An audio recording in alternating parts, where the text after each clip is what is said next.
lo que se tiene que decir. Muy bien, entonces con estas palabras vamos a entrar a lo que es el tema, hermanos.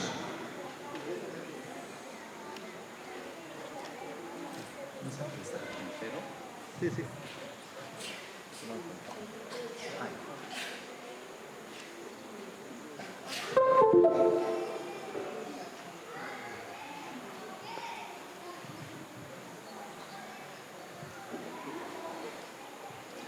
Listo, hermanos. Bien, ahí tenemos la iglesia adventista, dice, ¿no? La iglesia adventista. Ya hemos estudiado qué es iglesia, ya hemos tratado ese asunto, ¿no? Entonces ahora vamos a seguir avanzando. Vamos a ver los pioneros adventistas. Bueno, ahí tenemos una imagen de los con los que la iglesia adventista empieza. Tenemos a Jaime Huay, su esposa Elena Harmon. Tenemos más aquí a Guillermo Miller. Tenemos José Bates y hay otros hombres más. Estos fueron los pioneros de la iglesia adventista. Con ellos nace la iglesia adventista. Hermanos, ustedes saben que Elena Harmon era metodista, ¿verdad? Metodista. Guillermo Miller fue bautista. Ellos salieron de diferentes iglesias, hermanos, y de ahí se forma el movimiento adventista.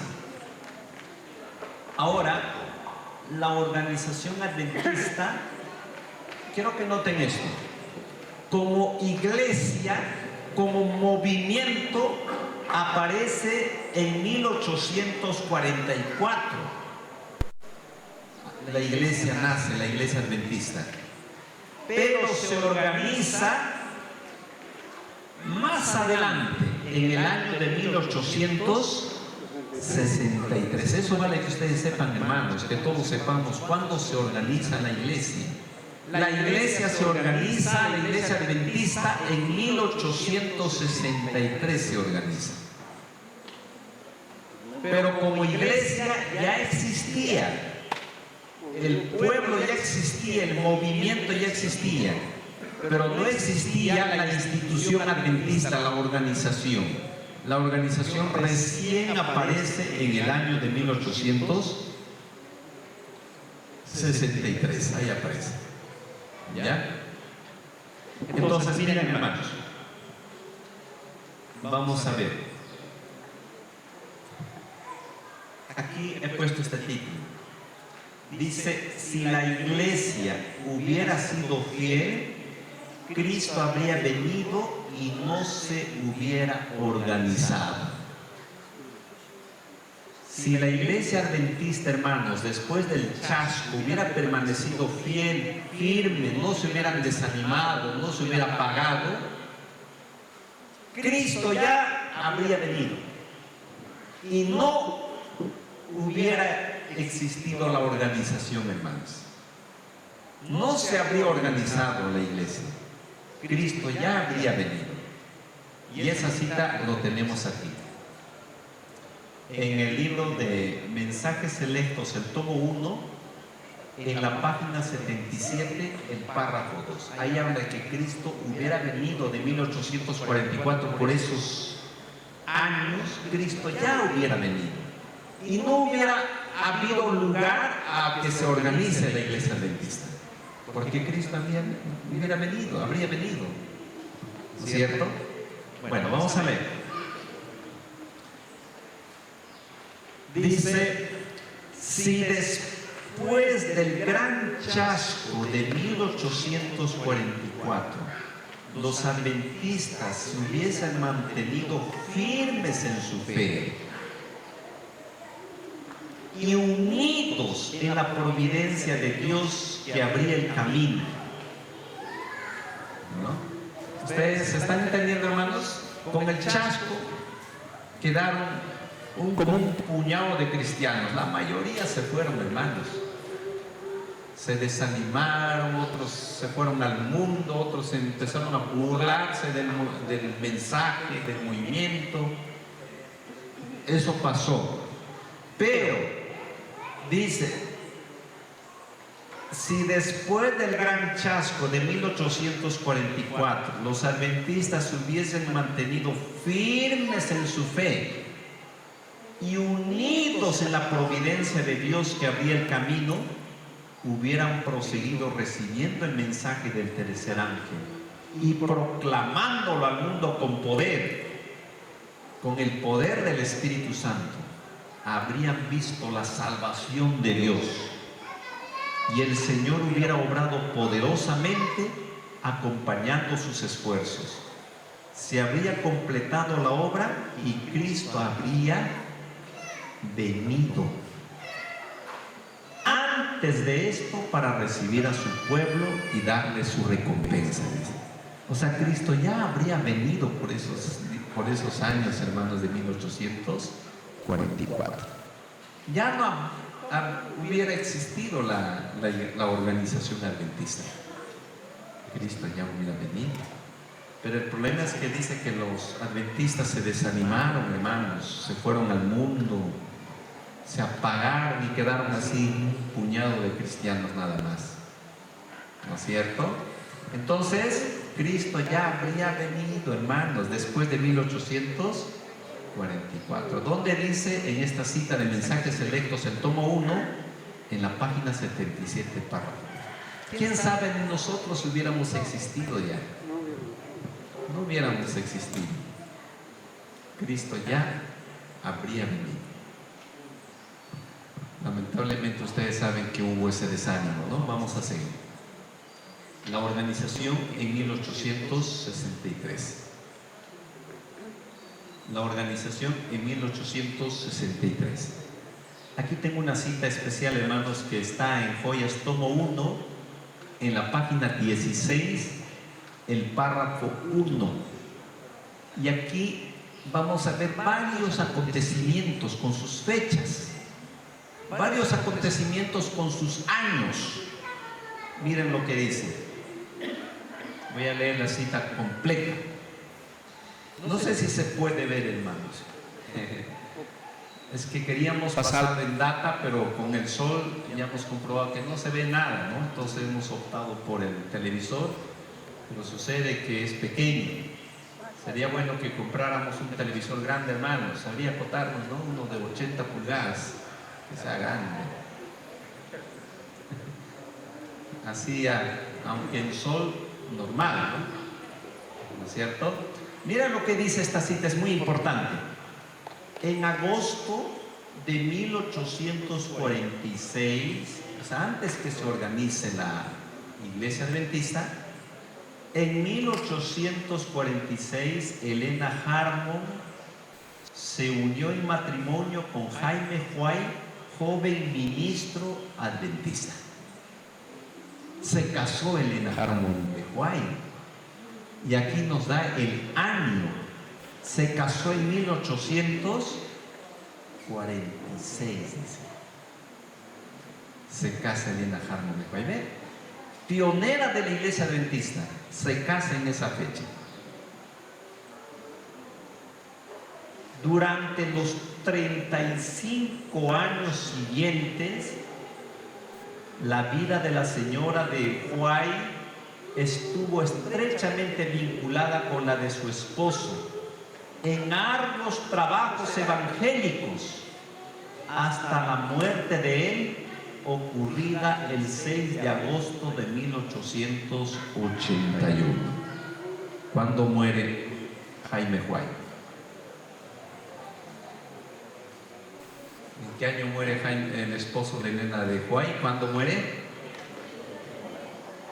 En 1881. ¿Cuántos años estuvieron juntos, hermanos? Desde que se casaron. ¿Cuánto tiempo estuvieron juntos Elena con su esposo, Jaime White? Hemos leído. Dice, durante los 35 años, dice. Siguiente.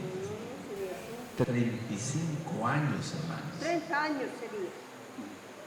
35 años estuvieron juntos, hermanos.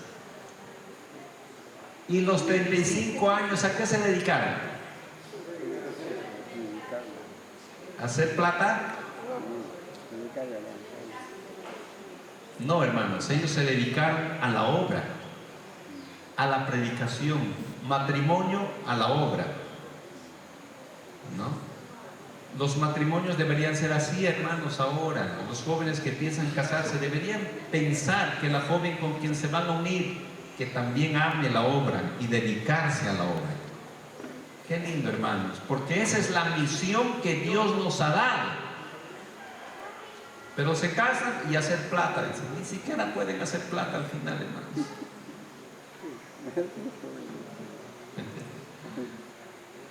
Entonces, miren que eso debería ser el objeto, hermanos. Dedicarse al Señor en pareja, los dos.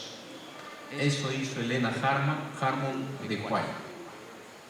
¿Ya? Bien. Entonces, ¿se casó en qué año? 1846. Y el esposo muere primero, Jaime White. Muere en el año 1881. Se muere Jaime White. Viajaron extensamente por los Estados Unidos, predicando y escribiendo, plantando y edificando, organizando y administrando. O sea, se dedicaron a levantar la obra, ¿no? El tiempo y otras pruebas han demostrado cuán amplios y firmes fueron los fundamentos que ellos echaron, cuán sabia y prudentemente edificaron. Iniciaron entre los adventistas del séptimo día la obra de publicaciones. Empieza lo que es sacar libros, volantes, la imprenta, toda esa parte. Dice que empezó en 1849 y 1850, dice. La obra de publicaciones en 1849 y 1850. Ahí, hermanos, sacan ya los libros, los volantes, las revistas, en ese año, en esos años. Y hacia el año de 1860 desarrollaron la organización de la iglesia sobre la base de un sano sistema financiero. Esto culminó en 1863 con la organización de la Asociación General de los Adventistas del Séptimo Día. Entonces, todo el plan de organizar a la iglesia empezó en 1860 y se concluye de organizarlo en 1863. Ahí se organiza la iglesia adventista con la Asociación General. Esas fechas dan, ¿no? Muy bien. Entonces, ¿cuándo se organiza la iglesia adventista, hermanos del séptimo día? En 1863. Ahí está. Se puede ver, ¿no, hermanos? O el sol está impidiendo. Creo que hay que poner en alto la pantalla.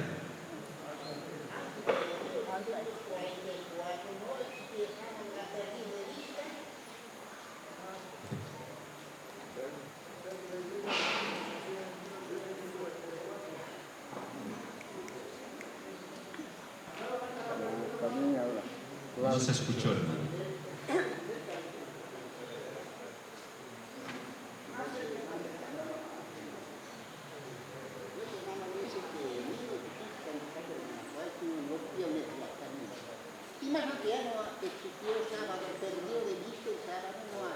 Ay, ya, hermano, gracias. La pregunta del hermano es si el sábado, dice, antes de 1844 existía. Esa es la pregunta del hermano, ¿no?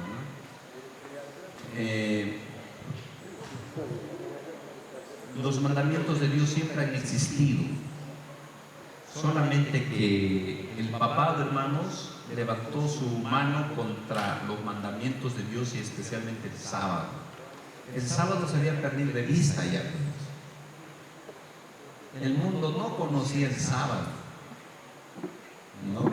Inclusive Miller creo que no aceptó el sábado.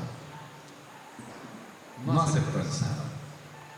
Lutero, los que vivieron más antes, no conocieron el sábado.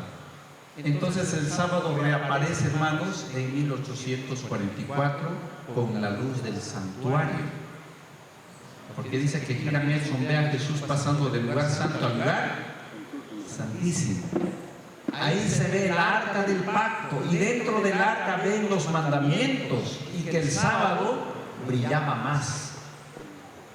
¿No? Entonces en 1844, hermanos, el sábado reaparece. Eso está hablando en eventos de los últimos días. A ver, podemos, hermanos, complementar esta parte. Vamos a ver, hermanos. Con el número vamos a buscar.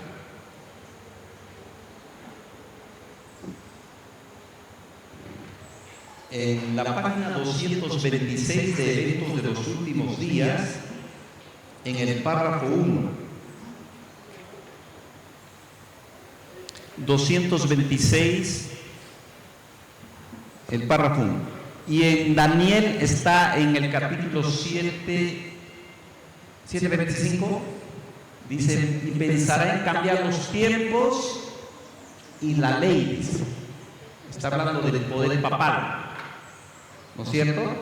Y aquí dice, vi que la prueba actual acerca del sábado no podía producirse antes que terminase la mediación de Cristo en el lugar santo y él hubiera pasado al interior del segundo velo. Por tanto, los cristianos que durmieron antes que se abriese la puerta de acceso al Santísimo, cuando terminó el clamor de medianoche,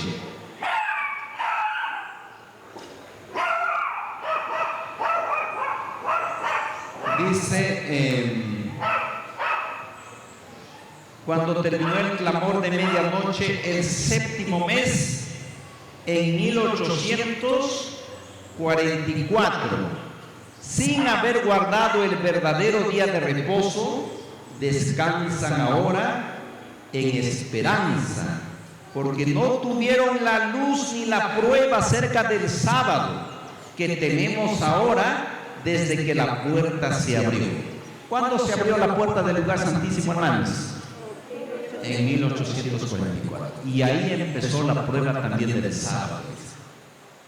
Entonces, desde ahí el sábado para nosotros es una prueba. ¿No lo guardas bien? Estamos como Adán, hermanos, quebrantando, tomando el fruto prohibido. Y vamos a dar cuentas, hermanos, porque ustedes van a, no sé si han revisado en primeros escritos, habla de un grupo que habían guardado el sábado y después dejaron de guardar el sábado. Y sus ropas estaban manchadas de sangre. ¿No es cierto? Eso está en primeros escritos también. Bien, hermanos, eso sería como respuesta a la pregunta del hermano, ¿no? Que en 1844 reaparece el sábado y desde ahí el sábado es una prueba para nosotros. ¿Ya? Bien, vamos a seguir. Vamos a seguir. A ver, ¿dónde nos hemos quedado, hermanos? Ya. Aquí decía, esto culminó en 1863 con la organización de la Asociación General de los Adventistas del Séptimo Día. En ese año se organiza la Iglesia Adventista, en 1863. Hacia 1865 se inicia nuestra obra médica, lo que es sanatorios, el naturismo, todo lo que tiene que ver la reforma pro salud. Y la gran obra educativa de la denominación comenzó poco después de 1870. Aparecen las escuelas de profetas y las escuelas, ¿no es cierto? En 1868 se había empezado a poner en práctica el plan de celebrar congresos anuales. En 1868 empiezan a celebrar congresos anuales.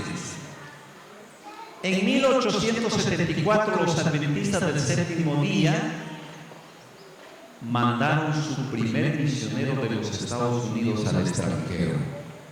En 1800 74 de Estados Unidos sale el primer predicador al extranjero. Empiezan a abrirse fuera de los Estados Unidos, ¿no? Una cita de muchos acontecimientos, hermanos, de muchas citas o de muchas fechas que tenemos ahí. ¿Ya? Pero lo que queremos rescatar es esa parte, que la Iglesia Adventista se organiza en 1863. Ahí sí. ¿Está bien, hermanos? Pero nace la Iglesia Adventista ¿cuándo? En 1800. Por eso quiero que diferenciemos. Iglesia es una cosa y organización es otra cosa. Es diferente. Iglesia en 1844. Organización recién aparece en 1863. ¿Qué es organización? Una estructura de dirigentes, un presidente, sus tesoreros, un secretario, más arriba otro dirigente. Eso es la organización. ¿Ven? Eso es la organización. Vamos a ver ahora cómo se organiza. ¿Cómo se organizó la Iglesia Adventista en 1863? ¿De qué forma se organizó? Y vamos a ver la cita de Joyas tomo 3 en la página 241, el párrafo 1. Ahí está cómo se organiza la Iglesia Adventista. No sé si esto lo sabían, hermanos, ¿no? Miren lo que dice. Cada miembro de la Iglesia tiene voz para elegir los dirigentes de ella.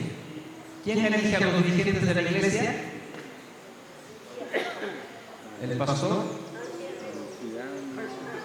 ¿Quién elige a sus dirigentes?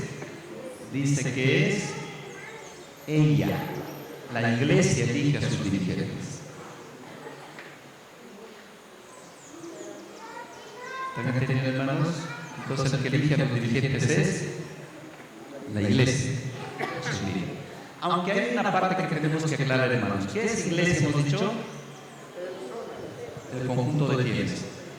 Nos falta un detalle de hablar de eso. Que Iglesia también lo conforman solo personas bautizadas, hermanos.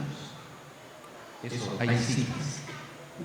Los que no se han bautizado todavía no son parte de la familia de la Iglesia.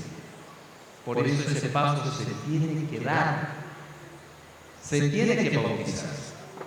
Mientras no nos bautizamos, no somos parte de la Iglesia todavía. Y hay base para eso, hermanos. Hay citas para eso.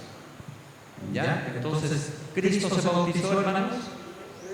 Sí, para darnos ejemplo, Luis. Esa partecita nos faltaba, ¿no? Entonces, en este caso, los miembros de la Iglesia que serían bautizados tienen voz para elegir los dirigentes de ella. Eligen sus dirigentes. La Iglesia elige a los dirigentes de las asociaciones locales. Cuando hay varias iglesias, esas iglesias se unen y eligen los dirigentes de la asociación.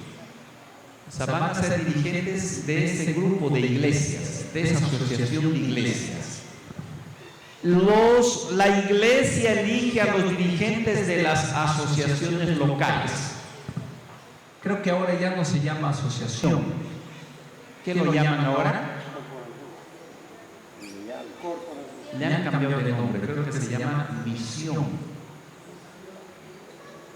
Misión, creo que ahora le dicen misión del Oriente, misión del Occidente, misiones. ¿Qué misiones han hecho ahora, no? ¿Ah? Sí, pero misión. Ahora no le llaman asociación, le llaman misión. ¿No ve? Misión. Entonces, pero aquí, hermanos, ¿quién tiene que elegir a los dirigentes de la misión o de la asociación local? ¿Quién lo elige? Según la cita. La Iglesia elige a los dirigentes de las asociaciones locales. ¿Quién tiene que elegir al presidente de la misión, al secretario, al tesorero, a todos los dirigentes? El pueblo, la Iglesia. Yo les pregunto, ¿ustedes elegían al presidente? ¿O es que les presentaban a él, es el nuevo presidente de la nación, hermanos, conozcanlo? Pero eso no es bíblico, no está escrito. Dice que los dirigentes son elegidos por la iglesia. Es como que había un congreso y todos eligen a sus dirigentes. O sea, si aparecen nomás ya dirigentes, entonces no se está respetando este orden. La iglesia no los ha elegido, hermanos. Porque aquí dice, la iglesia elige a los dirigentes de las asociaciones locales, o misión que lo llaman. Así, textualmente. ¿Quién es el presidente de la misión, hermanos? ¿Quién es el presidente? ¿Ustedes lo han elegido? Eso hay que ver. Los delegados. Entonces la iglesia, pero según la cita dice, la iglesia elige a los dirigentes de las asociaciones locales. Ahí nos hemos quedado. Entonces, hermanos, habría iglesia y después viene la asociación o misión que lo llaman. Y ahí están sus líderes, ¿no? ¿Qué más dice? Los delegados elegidos por las asociaciones locales eligen los de las uniones. Estas asociaciones o misiones que ahora lo llaman, dice que tienen que elegir delegados. Cada asociación elige delegados y los delegados reunidos eligen, dice, ¿a cuál dirigentes? Elige los de las uniones. ¿Qué es unión? Unión boliviana, unión peruana, unión argentina, cada país es una unión. Cada unión tiene varias asociaciones o misiones. ¿Quién los elige a los de las uniones? Dice que los eligen los delegados de las asociaciones locales. Ese es el orden que Dios puso. ¿Qué más? Y los delegados elegidos por las uniones eligen a los dirigentes de la asociación general. Ese ya es ¿cómo podemos decir? El último paso que hay en la organización, la asociación general. ¿Quién los elige? Los delegados de las uniones, dice. Ellos eligen a los dirigentes de la asociación general. Dice, con este arreglo, toda asociación, institución, iglesia o individuo, sea directamente o por medio de sus representantes, tiene voz en la elección de los hombres que llevan las responsabilidades principales en la asociación general. Habría 4 partes: iglesia, asociación local, unión, ¿cuál es el otro? Asociación general. ¿Ya? No sé si están pudiendo ver la pantalla, hermanos, están subiendo. La iglesia es el pueblo. La iglesia elige a los dirigentes de la asociación local. Los de la asociación eligen a los dirigentes de la unión. Los de la unión eligen a los dirigentes de la asociación general. ¿Dónde queda la sede de la asociación general, hermanos? En los Estados Unidos. Ahí está, asentado la asociación general. Desde ahí al mundo ellos están, ¿no es cierto?, controlando, dirigiéndonos. ¿Ya? Así es. Aquí he tratado de hacer una imagen, hermanos. Bueno, este es el orden: iglesia, asociación local, unión y asociación general. Esas 4 partes existen en la organización adventista, hermanos. Es bueno que ustedes sepan, ¿no es cierto? Creo que la han agregado ahora, también existe la división, ¿no? es otro departamento que han hecho ahora. Ahora, Bien. ¿dónde iglesia existimos nosotros ahora? Tres, cuatro, ¿cuál? Iglesia es el pueblo, ¿cierto? La gente. Ellos eligen a los dirigentes de la asociación local. Los de la asociación local eligen a los de la unión. Y los de la unión eligen a los dirigentes de la asociación general. Así se organizó la iglesia adventista. ¿En qué año?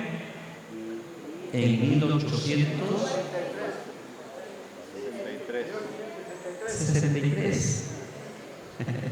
En el año de 1863, así se organizó.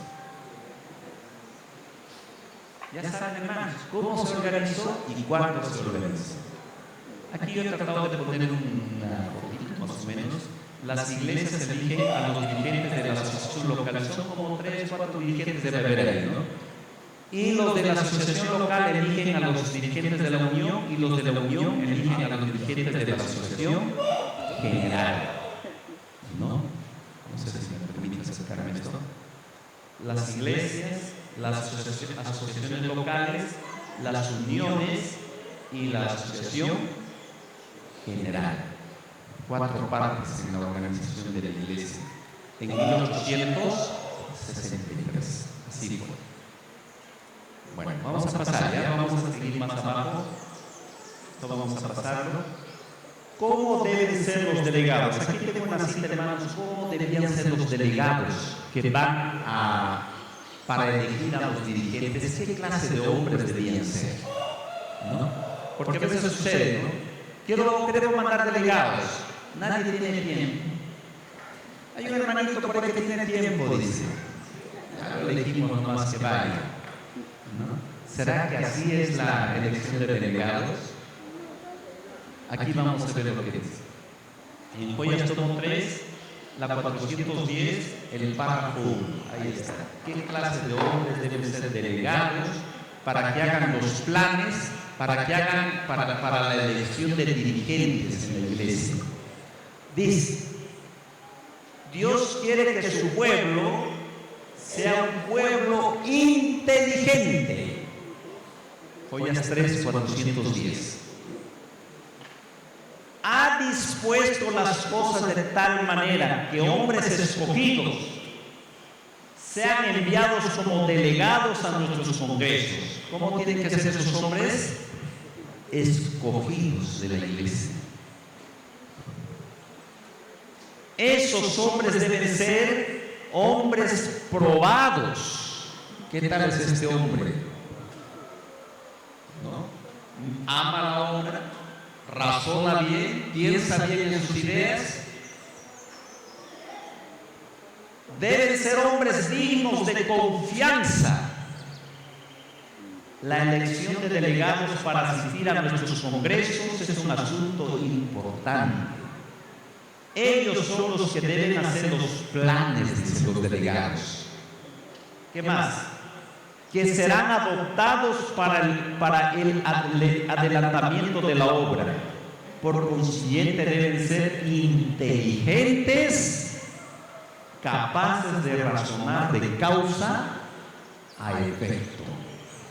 No movidos por el impulso, hermanos. No movidos por la emoción o la rabia o la ira. Personas que miden bien las cosas. Personas inteligentes, probadas. Personas que piensan, dice, de causa a efecto. Esa clase de personas debían ser elegidas como delegados para hacer los planes y para hacer las elecciones. ¿No? Pero a veces es bien curioso, alguna vez yo veía, ¿no, hermano? Nadie tiene tiempo. ¿Qué tiene tiempo? Ya el hermanito, ya, el que vaya, dice. ¿No?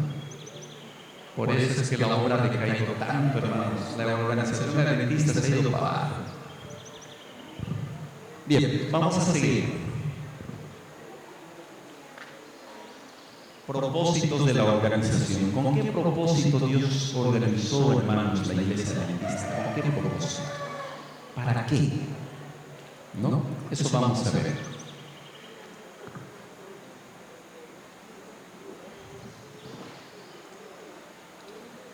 en el libro de Ezequiel 3:18,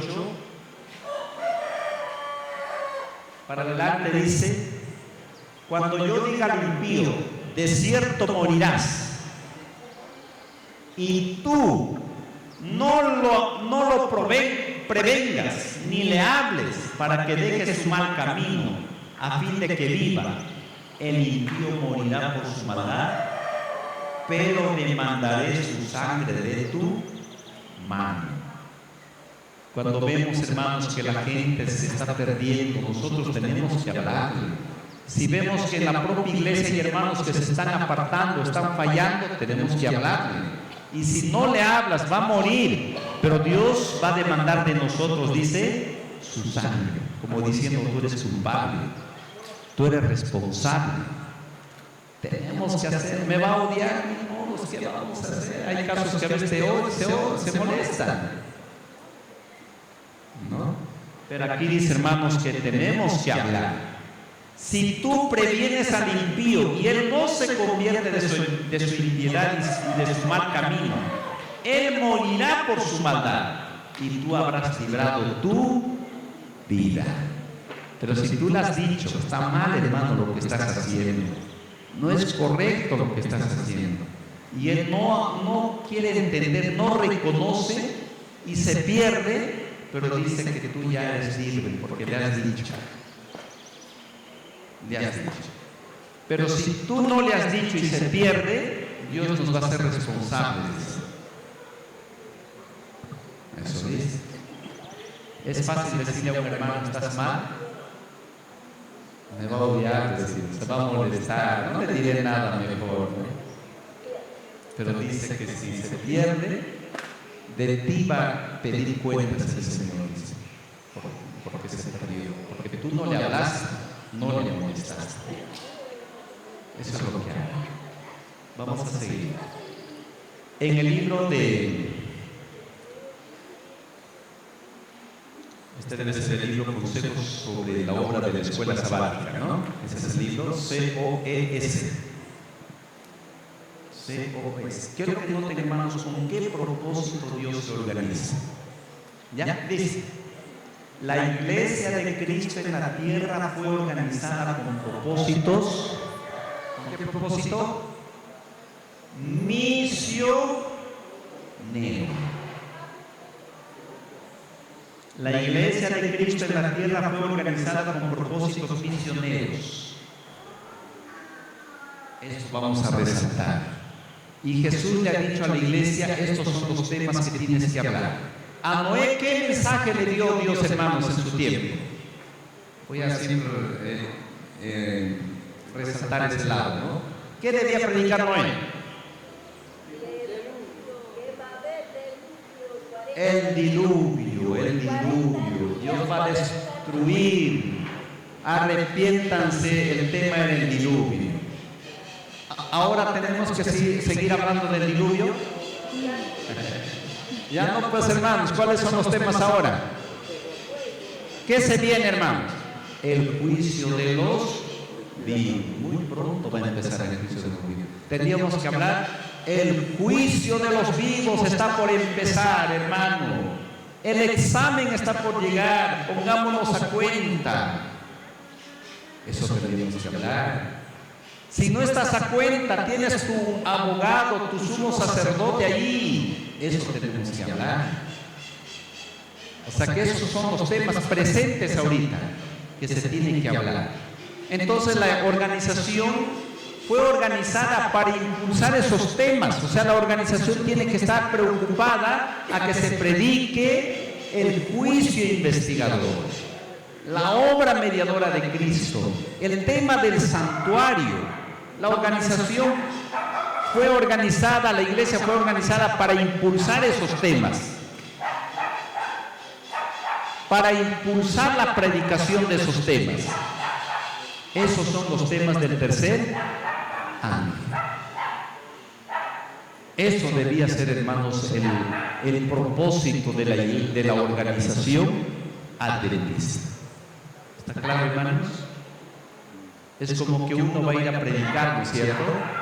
Mandamos un predicador para que lo haga con más éxito, le damos su data, le damos ya, va a predicar con su data. Necesita una computadora, le damos su computadora con más facilidad. ¿Qué más necesita? A ver. Le damos una moto más, un auto, ya se va a desplazar ya sin parar. O sea, le damos todo lo necesario para que predique. Entonces, en este caso, hermanos, Dios a la iglesia le dio la organización para que predique con más fuerza, bien organizado lo lleve el mensaje. Vamos a comparar a la organización con un auto. Dios le da una movilidad a la iglesia adventista para que predique mejor el mensaje. Con ese propósito fue, hermanos, para que predique los temas de los 3 ángeles. Y el Señor desea ver, dice, a toda la iglesia ideando formas y medios por las cuales los encumbrados y los humildes, los ricos y los pobres puedan escuchar el mensaje de verdad. Hay que ver formas, cómo llevar el mensaje. Volantes puede ser, predicando puede ser, radio puede ser. Toda forma tenemos que ver, hermanos. No todos son llamados a efectuar un trabajo personal en los campos extranjeros, pero todos pueden hacer algo por medio de sus oraciones y ofrendas para ayudar en la obra misionera. Otros, yo me voy a dedicar leyendo, hermanos, a la obra. Por ahí una pareja, hermanos, se le puede mandar hasta al extranjero, dice. ¿No es cierto? Otros no van a poder, entonces tienen que colaborar, dice, con sus oraciones y sus ofrendas. Pero todos preocupados a que el mensaje se expanda. Repito, ¿con qué propósito fue organizada la iglesia adventista? Para bloquear el mensaje, hermanos. Para prohibir el mensaje. No dice así. Aquí dice que fue organizada con propósitos misioneros para expandir la verdad. ¿Qué verdades? Ya hemos visto los 3 ángeles, el santuario, juicio investigador, justificación por la fe, el sábado. Con ese propósito, hermanos. Esa es la cita puntual. Entonces, bien organizado la iglesia, el mensaje con más fuerza va a correr, pues, hermanos. ¿No es cierto? Vamos a seguir. Aquí dice, esta parte también quiero ahora ver, hermanos, que la iglesia adventista fue organizada para cuidar la doctrina. La iglesia adventista debía cuidar la doctrina, la organización. Debían ser personas bien preparadas para cuidar la doctrina pura, el mensaje de los 3 ángeles, cuidar. Dice, ten cuidado de ti mismo. ¿Y qué más hay que cuidar? Y la doctrina. Que la doctrina sea pura, la que se predica aquí. ¿Se acuerdan que hablábamos del incienso, hermanos? Yo les preguntaba, ese altar de incienso, el fueguito que había ahí, ¿quién lo había prendido? ¿Quién lo ha encendido, hermanos? Dios. Por eso se le llamaba fuego santo. ¿Cuál fue el pecado de Nadab y Abiú, los 2 sacerdotes? Que metieron fuego de afuera, fuego extraño, rechazando el fuego santo. ¿Qué significa? Que nosotros tenemos que cuidar ese fuego santo. Ese fuego santo ahora representa la doctrina, las enseñanzas, hermanos. Tenemos que cuidar que se mantenga pura y no tenemos que permitir fuego extraño. El fuego extraño serían falsas doctrinas, ¿no? Eso ha pasado en varios lados, ¿no? El anterior apareció un hermano, bueno, me contaba el hermano del Perú, un predicador sabe que todas las damas tienen que cubrirse sus cabecitas, dice, hermanos, tienen que ponerse velo. Aparece con esa doctrina. Ahora, ¿qué hacemos? Todos tienen que ponerse velo, dice. ¿No? Así cosas aparecen. aparecía también otro que ya no hay que recoger ofrendas, que eso es catolicismo. Ya no hay que recoger ofrendas, eso es catolicismo. ¿Ahora qué hacemos? ¿Ven? Esas son falsas doctrinas y tenemos que cuidar que en la iglesia eso no confunda, no divida la iglesia. Entonces por eso dice que la organización fue puesta también para cuidar la doctrina. Ten cuidado de ti mismo y de la doctrina. Persiste en ello, pues así te salvarás a ti mismo y a los que te escuchen. ¿En dónde dice eso? Primera Timoteo 4, 16. Entonces aquí al frente hay que dar parte a todo el mundo, hermanos. Al cura también, al pentecostal, al bautista. No, hermanos. No. Aquí al frente se presenta fuego santo, doctrina pura. ¿Quiénes tienen que cuidar esa parte? Son los líderes, la organización. Tienen que cuidar esa parte.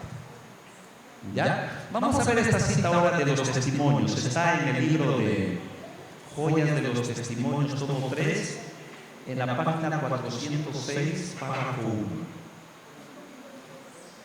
Repito.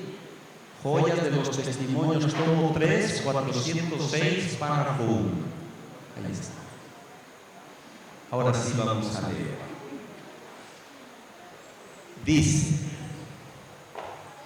oh, ¿cómo se regocijaría Satanás si lograse tener éxito en sus esfuerzos para penetrar entre este pueblo y desorganizar la obra en un tiempo en que la organización esmerada es esencial?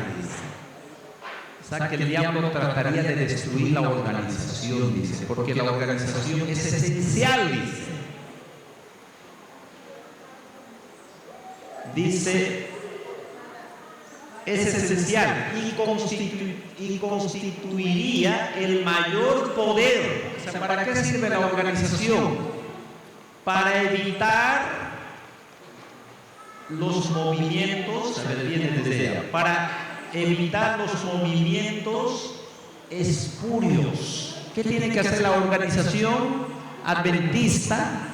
Evitar los movimientos espurios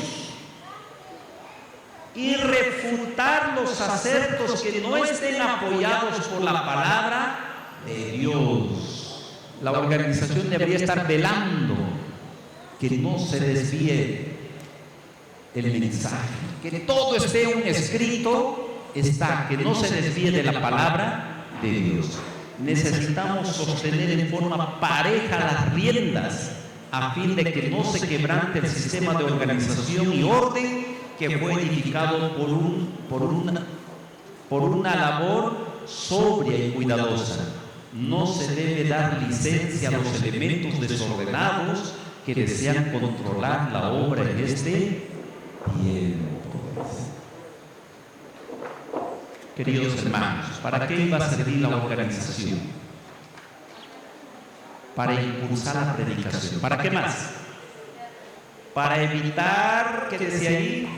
Para evitar los movimientos espurios. Eso vamos a aclarar luego. Y refutar los acertos que no son apoyados por la palabra de Dios. O sea, no permitir que vengan falsas doctrinas a predicarse. La organización fue la encargada de velar esa parte.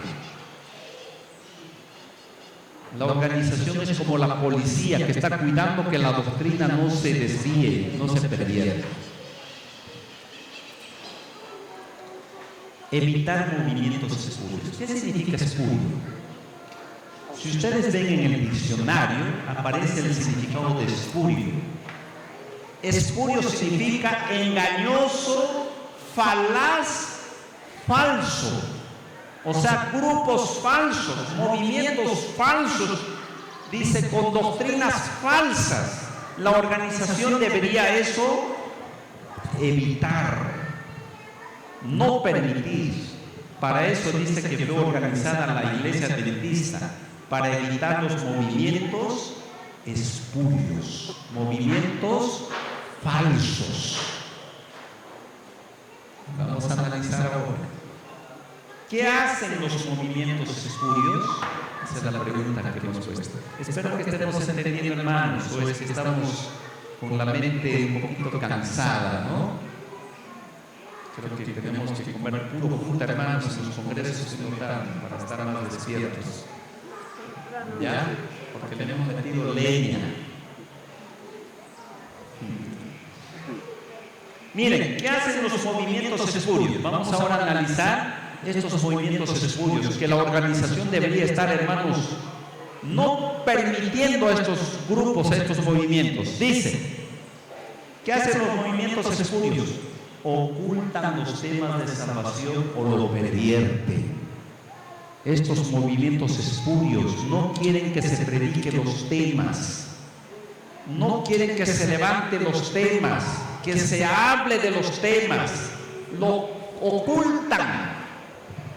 Eso es un movimiento espurio, un movimiento falso. Aquí tengo una cita, hermanos, esto está en el libro de Ezequiel 13, 1 para adelante. Ezequiel 13, 1 para adelante. Vamos a ver los grupos espurios, grupos falsos, qué es lo que hacen en su trabajo. Miren, no se olviden, Ezequiel 13, 1 para adelante. Van a ver lo que hace el movimiento espurio, hermanos. Miren, un movimiento falso. Recibí esta palabra del Eterno: hijo de Adán, profetiza contra los pastores de Israel. Profetiza y di a los pastores: así dice el Señor el Eterno, ay de los pastores de Israel que se apacientan a sí mismos. ¿No deben los pastores apacentar al rebaño? Hermanos, ¿alguna vez han pasteado ovejitas? ¿Han tenido ovejitas? Hermanos, si usted ha tenido una ovejita, ¿qué tienes que hacer con tu oveja, hermanos? Amarrarlo en un poste y dejarlo sin agua todo el día, toda la semana. ¿Está bien? Que amarrarlo en un poste donde no hay pasto ahí que esté todo el día.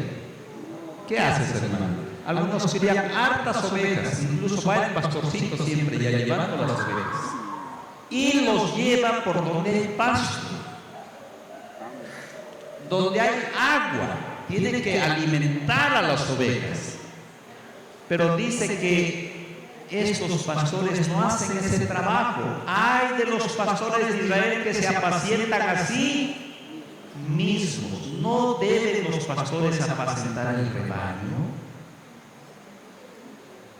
Coméis la leche y os vestís de la lana, la gruesa degolláis, pero no apacentáis las ovejas. O sea, no le dan de comer al pueblo, no le dan el alimento. Eso hace un movimiento espurio, un movimiento falso, hermanos. Sigamos. No fortalecisteis a las débiles, ni curasteis la enferma, no ligasteis la perniquebrada, ni volvisteis la descarriada, ni buscasteis la perdida, sino que las dominasteis con dureza y violencia. Y andan errantes por falta de pastor, son presa de toda bestia del campo y andan esparcidos. Anduvieron perdidas mis ovejas por los montes y en todo collado alto. Por tanto por todo el país fueron esparcidos mis ovejas, y no hubo quien las buscara, ni quien preguntara por ellas. Por tanto, pastores, oíd palabra del Eterno.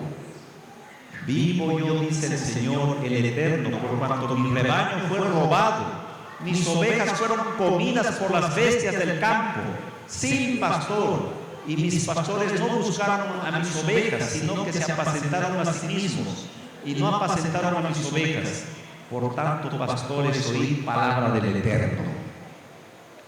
Así dice el Señor el Eterno: yo juzgaré a los pastores, demandaré mis ovejas de su mano y los quitaré de apacentar las ovejas. O sea, los va a hacer a un lado. Ni los pastores se apacentarán más a sí mismos, pues yo libraré mis ovejas de sus bocas y no les serán más por comida. O sea que los pastores, hermanos, dicen que se habían vuelto los que comen las ovejas más bien. Y dice que el Señor los va a librar de la boca de ellos, a las ovejas. Hermanos, entonces un movimiento falso, un movimiento espurio, no le da el alimento a las ovejas, no le da el mensaje a las ovejas. ¿Ya? Hermanos, no sé si ustedes conocían el tema de la justificación por la fe. Cuando ustedes se bautizaron, ¿conocían ese tema? Cuando estaban, hermanos, antes, pensaban que la iglesia les salvaba seguramente, ¿no? Pensaban ustedes que las obras les salvan, que los pactos les salvan. Había un hermano en Caranavi, tiene una niña que está mal de la vista, y el pastor le había dicho: haz un pacto y se va a sanar tu hijita. Está como diciendo: da un monto de plata y se sana tu hija. El hermano lo había hecho y no se sana.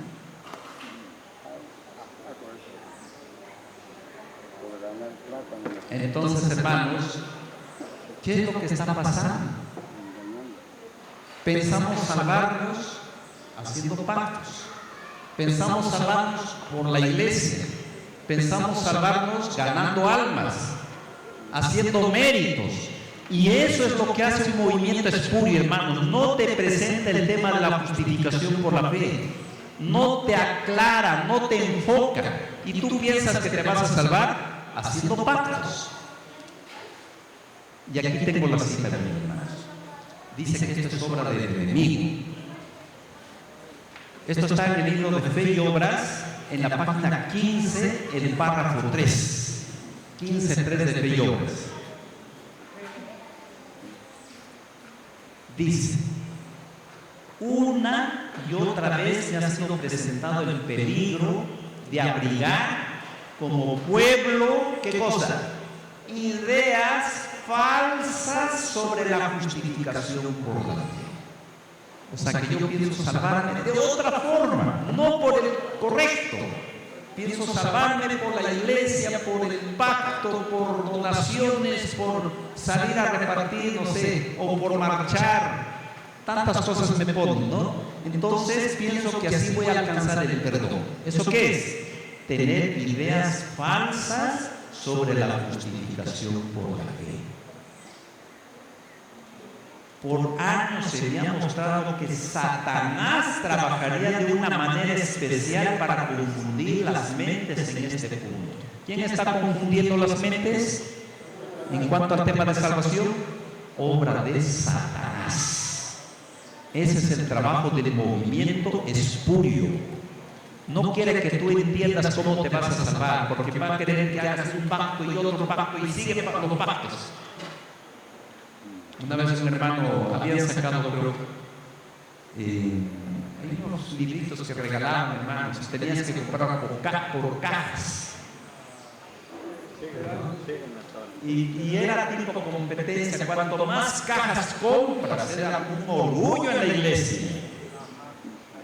O que alguna bendición vas a tener. Un hermano dice: yo 5 cajas, por favor. El otro: no, yo 6, como una competencia así. Hermanos, como no estudiamos, no entendemos, pensamos que de esa forma vamos a alcanzar la vida eterna, la salvación. Eso dice que es tener ideas falsas sobre la justificación por la fe, y esto dice que es obra de Satanás. No quiere que tú entiendas el camino correcto. Dice, la ley de Dios ha sido ampliamente tratada y presentada a las congregaciones, casi tan desprovista del conocimiento de Cristo Jesús y su relación con la ley como la ofrenda de Caín. Se me ha mostrado que muchos no han llegado a la fe por causa de ideas mezcladas y confusas acerca de la salvación. ¿Cuántos entendemos el tema de salvación en la iglesia? Mensajes Selectos dice, de 100, ni uno. De 100, ni uno. Porque los ministros han trabajado de una manera errónea para alcanzar los corazones. ¿Quién es responsable de esto? Los ministros. Porque los ministros han trabajado de una manera errónea para alcanzar los corazones. El punto que ha sido impreso por años en mi mente es la justicia imputada de Cristo. Ese es el tema que se tiene que levantar en alto, que la iglesia entiende. Yo les cuento, hermanos, un pastor me decía, ese tema no va a entender la iglesia. Eso solo lo podemos entender a nivel teológico, solamente personas preparadas, como diciéndome, ¿no? La iglesia, como diciendo que la iglesia no tiene cabeza, hermanos. No va a poder entender, eso se va a entender a nivel teológico. Entre nosotros podríamos hablar, hermanos. ¿Cómo va a hablar así? Si Dios nos ha dado mente a todos. Lo que pasa es que al pueblo hay que dar, hermanos, repetirle, no sé, poco a poco hasta que entienda así. ¿No es cierto? Entonces, miren, hermanos, dice que es responsabilidad de los ministros. El punto, bueno, me asombra que este no se haya convertido en el tema de disertación en nuestras iglesias por todo el territorio, cuando de manera tan constante me ha sido presentado con insistencia y lo he hecho el tema de casi cada discurso y plática que he dado aquí. Elena de White dice que en todo tema tocaba la justicia imputada de Cristo, la justificación por la fe. Ese tema se habla, hermanos, ¿ustedes me han entendido? Seminarios se da de justificación por la fe, del santuario, de los 3 ángeles, o bien en los seminarios de mayordomía cristiana. Eso sí no falla, hermanos. Un hermano le había dicho, hermanito, te animo a que estudies el libro Consejos sobre Mayordomía Cristiana. Estudias el librito de tapa, léelo bien, porque no estás diezmando para eso, ¿no es cierto? Entonces, el hermano lo ha leído, pero después descubre que había otros libros más, y él le dice, pero yo quiero los otros libros también ahora estudiar, Consejos sobre el Rey. No, ese librito ya tienes que tener cuidado ya. Cuando mucho lee, se vuelve fanático. O sea, cuando lees consejos sobre mayordomía cristiana, no te vuelves fanático. Pero cuando lees consejos sobre régimen, consejos sobre salud, ya es peligroso. Hay que tener cuidado. Se dan cuenta, hermanos. O sea, se han vuelto eso vamos a ver, hermanos, más abajo. Está tremendo la situación. Entonces, el movimiento espurio no quiere que el pueblo entienda la verdad, que el pueblo conozca su salvación, no quiere, le quita el alimento. Eso hace un movimiento espurio, hermanos, un movimiento falso. No quiere que entiendas tú la justificación por la fe, para que tú sigas creyendo que por pactos te vas a salvar. Tremendo. Vamos a seguir. Bueno, vamos a seguir analizando la situación, hermanos. Yo voy a hablarles, aunque a algunos no les guste, pero tenemos que hablar la realidad. El movimiento espurio pervierte el tema del bautismo. El bautismo debemos hacer. Un hermano estaba preocupado, un hermano del Perú me decía, hermano, ¿ahora qué vamos a hacer? Creo que todos hay que bautizarse de nuevo. Me estaba preocupado. Ya quedó darme una cita, no sé si voy a esperar una cita, ¿no? ¿Qué vamos a hacer? Miren, dice, hermanos, ¿cuántos flacos le ponen al pastor para bautizar? 120. Puede ser, a otros puede ser otro blanco, un poquito más. Pero si tú pasas el blanco, recibes un premio, hermanos. Un bautismo a España gratis. Bueno, hermanos de España. No, pero ha pasado aquí en Carnaval, no es porque quiero hablar de España. A un hermano, porque ha bautizado más, le han dado un pasaje gratis a España, hermano. Está hablando de mi país, hermano, ¿no? Entonces, ¿saben qué, hermanos? Y el que diezma más, recibe también su premio. 2 panetones. Muy poco el premio, hermano, pero recibe su premio. Recibe su premio. ¿Ya? Entonces, pero ahora para llenar el blanco, ¿qué hacemos? Hay que bautizar de canto niños, guaguas, todo lo que se puede, hermanos. Ayer estábamos hablando de ese punto, ¿no? Para que se animen hay que regalarles Biblias, hay que regalarles poleras, gorros, cocinas, todo lo que se pueda para que se animen a bautizar. Así me han dicho a mí, pues me han bautizado, acá me han dicho la... No te han dado la cocina, ¿ves? ¿Cómo? Pues le han metido encima. Por la cocina se había bautizado. Ya, hermanos, miren, así está la situación. Ese bautismo es juego, no tiene valor, hermanos. Y se los vamos a ver aquí. ¿Cuál debería ser el blanco, hermanos, de ganar almas? Aquí vamos a tener la cita. Esta cita está en Evangelismo 235, párrafo 3. Evangelismo 235, párrafo 3. Ahí lo van a encontrar. Voy a... ¿Han anotado? Voy a volver arriba. Evangelismo 235, 3. Párrafo 3. 235, párrafo 3. Ya, ahora sí leemos. Nuestro blanco.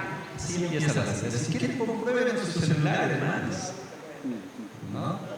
Nuestro blanco, miembros verdaderamente convertidos. Eso debería ser el blanco.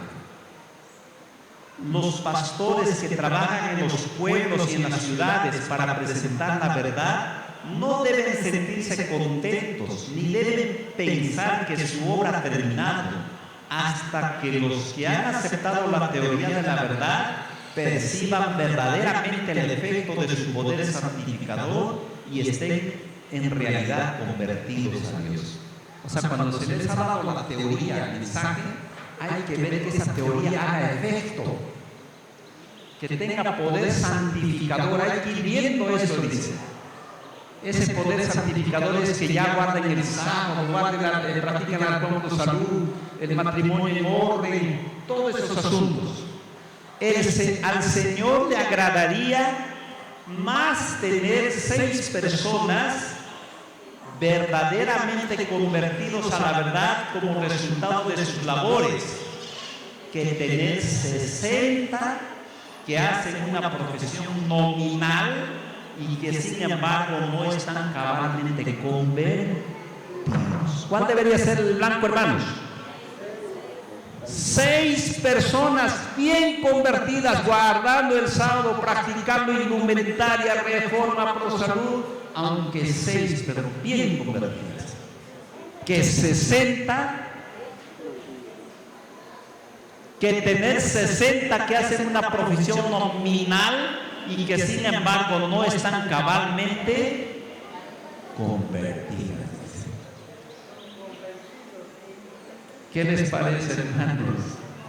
Nuestra meta debería ser 6 personas, pero convertidas, hermanos. Que se vea el poder santificador en estas personas. Que 60 personas mal convertidas, que toman el nombre y no hay nada de adventismo, hermanos. ¿Qué les parece? Esta cita es bien importante, hermanos. Evangelismo 235. Entonces, hermanos, ¿el bautismo se ha pervertido? ¿Esas almas que se van a bautizar conocen bien la verdad? ¿Practican la verdad? Nada. ¿Cómo han sido bautizados entonces? ¿Cómo los han bautizado, hermanos? Los han asustado, les han dado miedo, les han, al sentimiento los han hecho llorar y se han animado.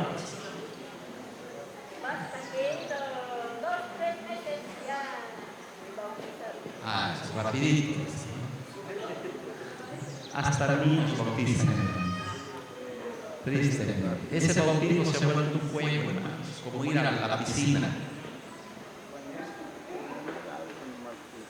¿Ya? Eso, ¿quién hace? Un movimiento espurio, y la organización eso debería prohibir, debería velar que el bautismo no se pervierta. Para eso fue organizada, para prevenir los movimientos espurios. ¿Y eso, hermano? Ay, yo dije ya es hora. O para, hermano, muy claro estás hablando, ¿no? Bien, hermanos, están entendiendo, ¿no? Entonces es tremendo la situación, hermanos. Entonces un movimiento espurio le quita el alimento al pueblo, un movimiento espurio pervierte el bautismo. Pervierte el bautismo. Yo hasta aquí he entendido que el bautismo es sagrado, hermanos. ¿No es cierto? Pero con esto yo no lo veo sagrado con lo que se está haciendo, hermanos. Tremendo.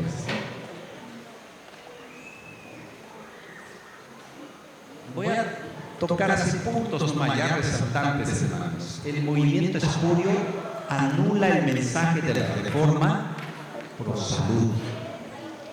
El movimiento espurio no quiere que se hable. ¿Saben qué está pasando ahora con el movimiento espurio? Lo que entra no contamina, como los dominicanos están hablando. Lo que entra no contamina. Cuando entras a la carnicería, cómete todo lo que quieras, sin preguntarles. Bueno. Lo que entra no contamina. Eso siempre sacan los hermanos del domingo y eso usan ahora el movimiento espurio. Sí. Hermanos, dicen los frijoles feos, no, alguna vez dejaremos la carne. Ese es el movimiento espurio. Y aquí miren, hermanos, lo que dice: que ninguno de nuestros ministros presente un ejemplo malo en el consumo de carne. Los ministros deben comer carne.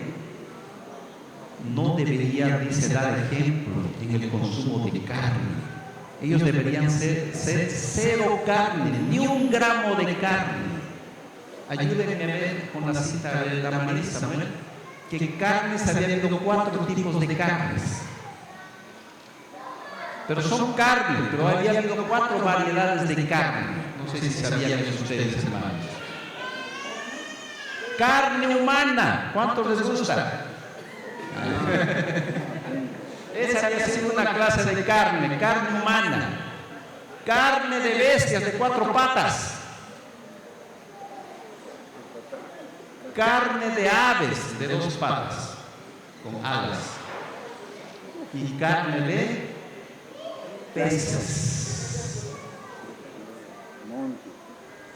Los peces. Ahí entran la trucha, el pescado, el tiburón, todo lo que es del mar, ¿no? Primera Corintios, muy bien, hermano Richard. Primera Corintios 15:39, leamos, hermanos. Primera Corintios 15:39. De las 4 carnes, ¿cuál es el más rico, hermanos? No sé, yo no lo he probado, ¿no? ¿El humano es? El humano es la rico. Aquí tenemos. Toda carne no es la misma carne, mas una carne ciertamente es de los hombres, lo que le van a decir, creo que es más rico, de los hombres, y otra carne la de los animales. En otras versiones dice bestias, y otra de los peces, y otra de las aves, 4 carnes. Son carne, hermanos. 4 son 4 carnes. Eso tienen que tener en cuenta. Ahora, esas 4 carnes, un ministro no debería dar ejemplo de comer esas carnes. Yo voy a estirar un poquito más, ¿ya? Cuando hablo de ministros, quiero que hablemos ahí también de ancianos de iglesia y de diáconos, los líderes de la iglesia.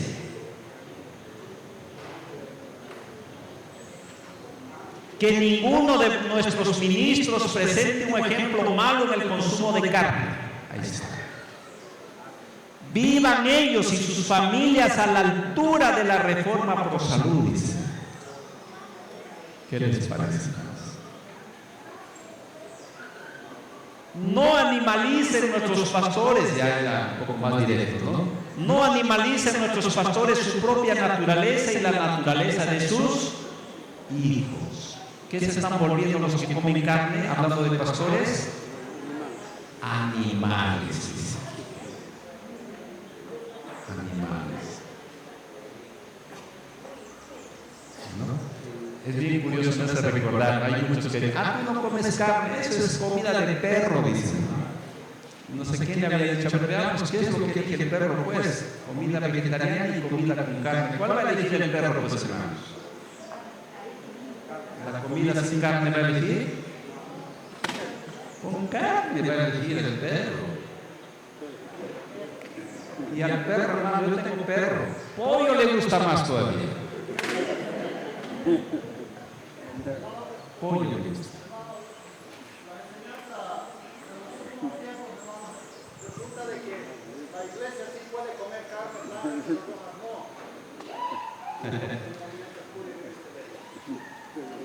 Tremendo, hermanos. Ahora lo que más pena me da, hermanos, que el mundo habla que no hay que comer carne. El mundo habla. Y los de la iglesia, defendiendo la carne, lo que no entra no contamina. Incluso hay citas, le comentaba el hermano Félix, que en los congresos no se debería permitir el consumo de queso. Peor debería ser de carne. Cuidado, haya carne en las carpas, hermanos. Tenemos perritos que van a ir a revisar, hermanos.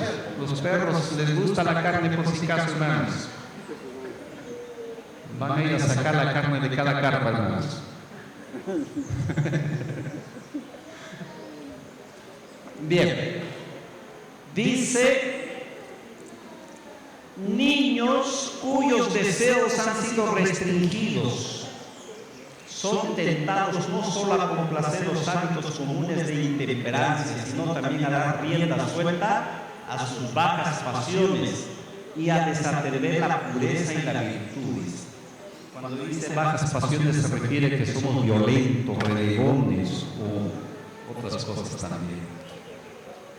Ellos son guiados por Satanás. Esta cita es muy fuerte, hermanos. Dice que los que comen carne, hablando de líderes, es peor. Dice que son guiados por Satanás, no solamente a corromper sus propios cuerpos, sino a susurrarles a otros sus comunicaciones perversas. Si los padres están cegados por el pecado, a menudo dejarán de discernir estas cosas. Hay padres que dicen, hijita, ¿qué carnecita pues? Vamos a comprar, dice, le traeré nomás siempre. Eso se llama sentimentalismo, hermanos. Está mal. Entonces un movimiento espurio anula la reforma protestante. Y nosotros no podemos ser un movimiento espurio, hermanos, que permitamos esas cosas.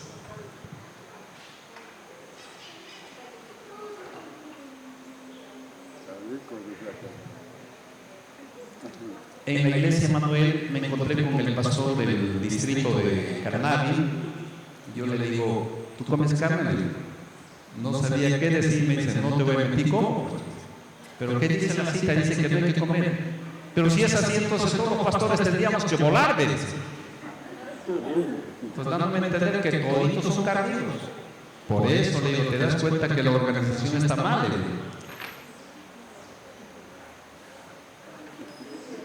y aquí habla. Este es un pastor, hermanos, no tiene nombre. Vamos a ver en la cita de Ministerio Pastoral, es un testimonio, está en la biblioteca electrónica. Ministerio Pastoral, a página 84, del párrafo 3. Anoten, hermanos, Ministerio Pastoral. La misma cita está en Consejo sobre el Régimen 545 también. Vamos a anotar, ¿no? Ministerio Pastoral 84.3. Vamos a seguir. Vamos a leer. Algunos ministros manifiestan poco interés en la reforma por salud. Poco interés. No lo hablan, no lo predican. ¿Por qué? Porque se opone a su práctica de complacencia propia. Porque esa luz se opone a lo que practican ellos, hermanos. O sea, que ellos no practican la reforma por salud.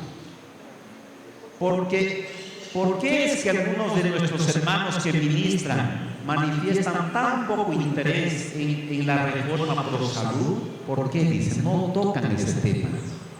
Es porque la instrucción sobre la temperancia en todas las cosas se opone a su práctica de complacerse a sí mismo. En algunos lugares, esta ha sido la gran piedra de tropiezo en la tarea de hacer que el pueblo investigue, practique y enseñe la reforma por salud. ¿Por qué no practica la iglesia la reforma por salud? Porque hay piedras de tropiezo. ¿Quiénes son? Los ministros. Ningún hombre debe ser consagrado como maestro del pueblo, mientras su propia enseñanza o ejemplo contradiga el testimonio que Dios ha dado a sus siervos para que presenten con respecto al régimen alimenticio. O sea, nadie tiene que ser predicador, mensajero, si no vive la reforma por salud, no practica. Porque esto traerá confusión. La iglesia va a decir, pero mi pastor come, ¿por qué yo no puedo comer? Ya trae confusión. Su falta de consideración por la reforma por salud lo descalifica para presentarse como mensajero del Señor. No debería ser pastor ni anciano porque está descalificado, porque no practica la reforma por salud.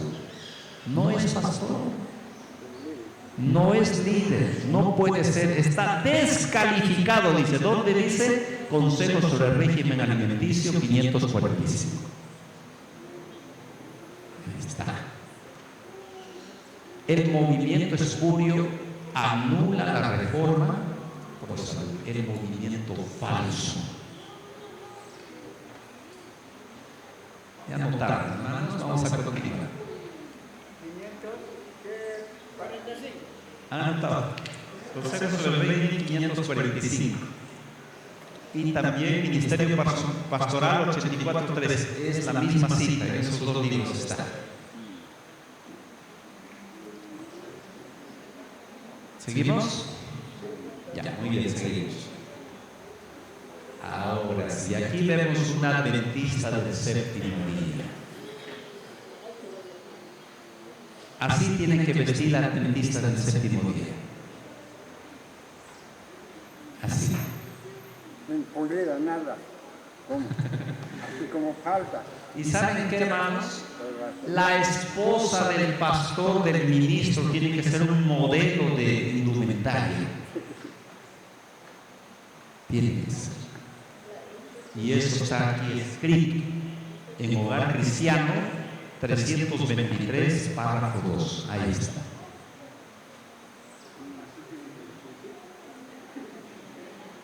Ahí está.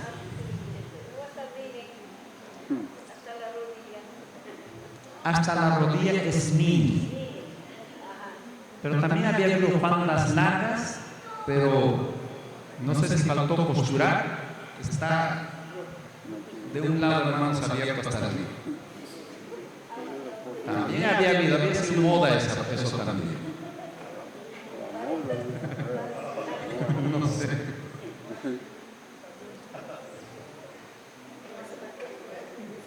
Una mujer con corto, con pantalón licra, totalmente, hermanos. Mira lo que dice aquí. Vi que las esposas de los ministros deben ayudar a sus esposos en sus labores y cuidar muchísimo la influencia que ejercen. O sea, tienen que hacer quedar bien a su esposo, dice. Porque hay quienes las observan, dice, y esperan más de ellas que de otros. ¿Qué tiene que cuidar a la esposa? Su indumentaria, dice. Su vida y conversación debieran ser un ejemplo que tengan sabor de vida y no de muerte. Ahí está, hermanos. Hogar Cristiano 3:23. O sea, de este tema hay bastante luz en la Biblia y los testimonios, hermanos. Pero el movimiento espurio anula esta luz. A eso se debe que en la iglesia, hermanos, ya no se practica la indumentaria adventista. Hermanos, varones con corto en la iglesia, mujeres con corto, los brazos no cubiertos, mini, pantalón, hermanos. En la tarde ya con pantalón y todo dirigen JA. El mundo ha penetrado en la iglesia porque esta organización, hermanos, luego vamos a analizar, hermanos, no está cumpliendo el propósito de Dios. Miren, el movimiento espurio está anulando el tema de la reforma protestante. Yo me admiraba, hermanos, una vez fui a Trujillo en el Perú y vi unas damas con su faldita larga, bien presentable, hermanos. Y cuando yo averiguo de qué iglesia son, habían sido de la iglesia, no sé si es santidad o pentecostal, hermanos. Había una iglesia que practica estrictamente la indumentaria. Santidad parece que es. Yo decía, deben ser, no creo que sean adventistas, porque el pueblo adventista ya no practica. Pero qué raro, ¿no? O serán reformistas. Cuando yo averiguo, habían sido de santidad. Santidad, creo que es. ¿Cómo puede ser que las iglesias que no tienen luz nos estén ganando, hermanos? Estamos mal. ¿Se dan cuenta dónde nos hemos ido, hermanos? ¿Ya? Entonces el movimiento espurio anula en la luz de la indumentaria correcta, la indumentaria adventista. Así debe de ser, hermanos. Eso es. Y no solo los sábados. La dama tiene que vestirse todos los días y toda la vida de esta forma, hermanos. Así tiene que ser. Adventista no solo es el sábado, es todos los días. ¿Ya? Siga, no sé si es hora. Me van a decir, hermanos, yo me pierdo a veces, yo sigo nomás. Van a decir, ¿ya? ¿Ya está? Ya falta un poquitito, vamos a seguir. En CPI, Consejos para la Iglesia 325, párrafo 1, van a ver, hermanos, de la indumentaria, sigue hablando aquí. El amor al vestido hace peligrar la moralidad. ¿Qué es moralidad? Es una mala conducta. Moral viene de conducta. Una buena moral es una buena conducta. Pero el amor al vestido dice que está haciendo peligrar la buena conducta, la buena moralidad. Eso es. Y hace de la mujer lo contrario de una dama cristiana, caracterizada por la modestia y la sobriedad. Los vestidos llamativos. ¿Qué son los vestidos llamativos, hermanos? ¿No? El mundo lo dice más francamente: estás provocativa, dice. Estás seductora, ¿no? Dice, los vestidos llamativos y extravagantes con frecuencia estimulan la concupiscencia en el corazón, despierta pensamientos malos, ¿por qué no decir? Pensamientos malos. Dice, los vestidos llamativos y extravagantes con frecuencia estimulan las concupiscencias en el corazón de quienes los usan y despiertan pasiones bajas en las mentes de quienes los contemplan.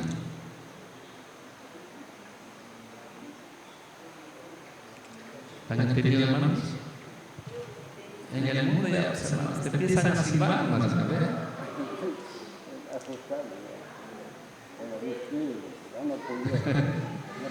Es que te has vestido mal. Despiertan, dice, las pasiones bajas en las mentes de quienes los contemplan. Dios ve que la ruina del carácter con frecuencia está precedida por la complacencia del egoísmo y la vanidad en el vestido. Ve que la ropa costosa ahoga el deseo de hacer el bien. Esa cita es muy tremenda, ¿no, hermanos? Entonces el adventista tiene que vestir diferente a lo que viste en el mundo, hermanos. Diferente. ¿Y qué vamos a hacer con los que somos líderes, hermanos?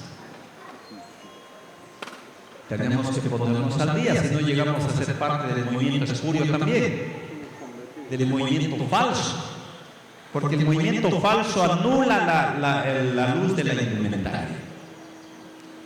¿Ya? Sigamos. Toman en poco la santidad del sábado. Toman en poco, livianamente el sábado, hermanos.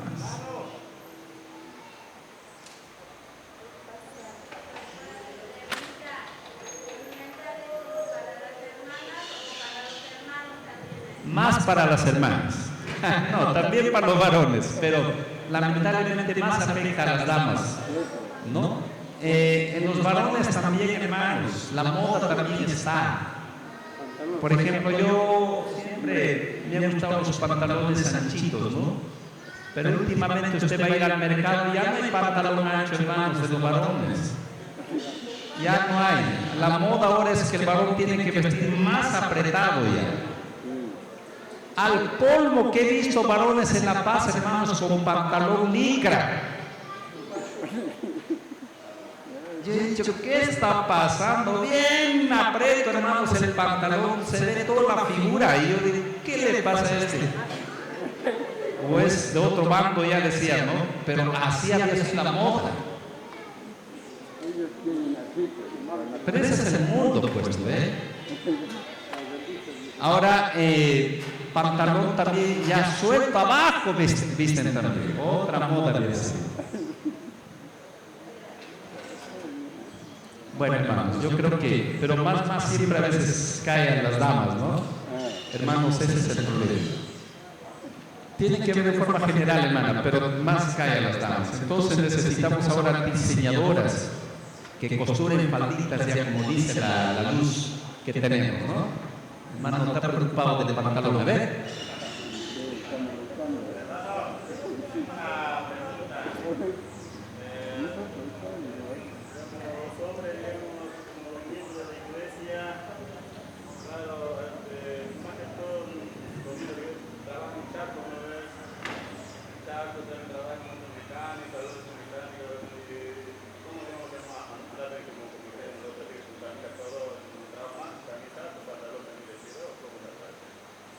De los varones, ¿no? Ah, ya. Para chakra, hermano Franklin, un pantalón viejito hay que ponerse. Un pantalón viejito. O también, depende, ¿no? Los menonitas se ponen overol. ¿Cómo vamos a hacer baño? Yo creo que, pero sí o sí, hermano Franklin, de la dama siempre es un poco más cuidado, siempre tiene que tener la dama, hermanos. ¿Ya? De no, sea, mostrar su cuerpo así, en otras palabras, ¿no? Tiene que ser más modesta, más cuidadosa, una dama especialmente. Y hermanos, eso tenemos que tener en cuenta. Bueno, en La Paz ustedes me dirán, pero ¿cómo hace frío, no? Entonces una faldita y un pantalón de lanita por dentro. Sí tendría que vestirlas. Hay citas de eso, que pueden vestir un pantalón por dentro, dice, pero la faldita es más abajo, ¿no? Hay citas de eso, pero ese es otro tema que vamos a desarrollar, ¿ya? Estamos en forma puntual viendo estos puntos, hermanos. Hablemos del sábado. El movimiento espurio anula la santidad del sábado. El movimiento espurio no acepta, hermanos, que el sábado empieza cuando el sol entra.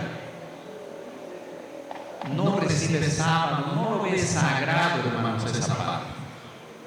Para el movimiento espurio normal es comprar y vender el sábado. Normal se va a la reunión del sindicato. Normal, hermanos. No sé si han notado ustedes los evangélicos su domingo, ¿cómo guardan? ¿Alguna vez han visto cómo guardan su domingo ellos? 2 horas parece, o hasta mediodía, de ahí se van a vender ya, a abrir el negocio y normal.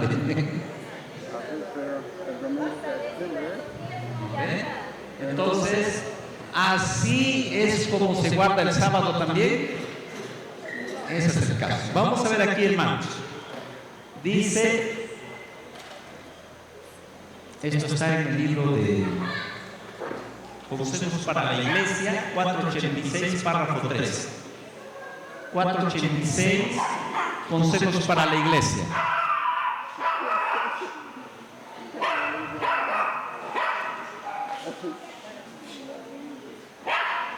Ya, bueno, vamos a ir a esta parte, hermanos. Es de parte del hombre mortal la más grosera presunción aventurarse a hacer una especie de componenda con el Todopoderoso a fin de asegurar sus propios intereses temporales mezquinos. El emplear ocasionalmente el sábado para los negocios. Voy a guardar el sábado, hermanos. Ya, voy a guardar el sábado, pero un sábado no puedo, pues, tengo que ir a la reunión. Tengo que retirar plata del banco. Yo he visto, hermanos, en el Palo Blanco haciendo cola en el banco el sábado. Pero el sábado siempre pasa en el banco. ¿Qué está pasando aquí? Hermanos, temprano están haciendo su mercado. Lamentablemente la feria es en sábado, el negocio es en sábado. Y los hermanos temprano con sus bolsas haciendo las compras en sábado, ¿no? Y después viene la iglesia también.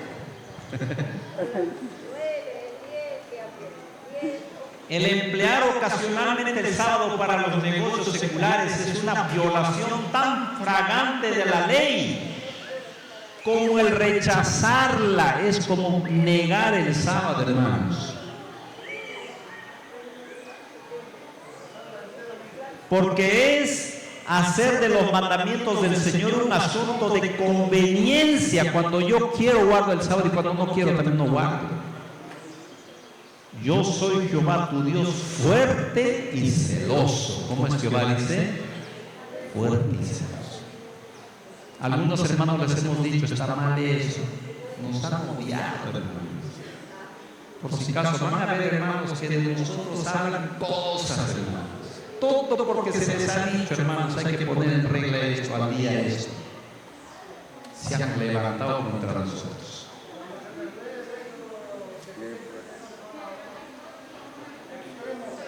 Extremista. Y están viendo tus defectos y lo hacen una montaña tu defecto.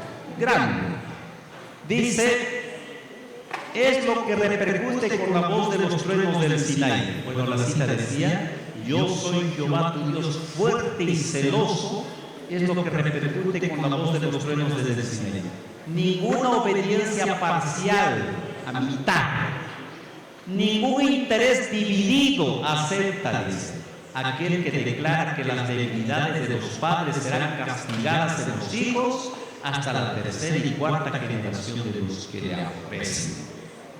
y que manifestará misericordia en millares de generaciones a aquellos que le aman y guardan sus mandamientos. Termino con esto. No es asunto sin importancia robar a un vecino, y grande es el estigma impuesto al culpable de semejante acto.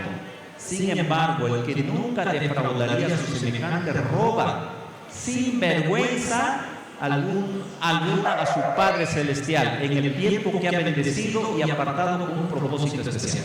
No sé si han logrado entender esta parte última. Dice que usar el tiempo sagrado es un robo, como robar a un vecino, dice hermanos.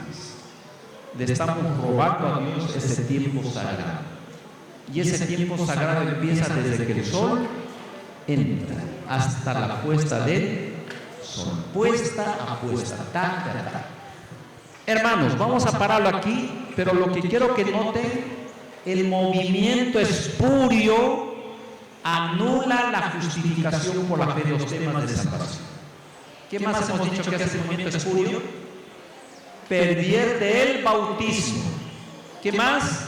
Anula la reforma pro salud. Anula el tema de la indumentaria. También pisotea el sábado prácticamente. No lo besa. Normal se viaja el sábado, se compra, se vende, se cocina. El sábado ha perdido su santidad. Eso hace los movimientos falsos. Y les lanzo una pregunta para ir terminando. ¿No será que la organización se ha vuelto un movimiento espurio? Eso mañana vamos a analizar más. ¿No será que se ha vuelto? Porque eso se ve. ¿No será que se ha vuelto un movimiento espurio? Un movimiento falso. Mañana vamos a seguir, hermanos. Gracias por la atención.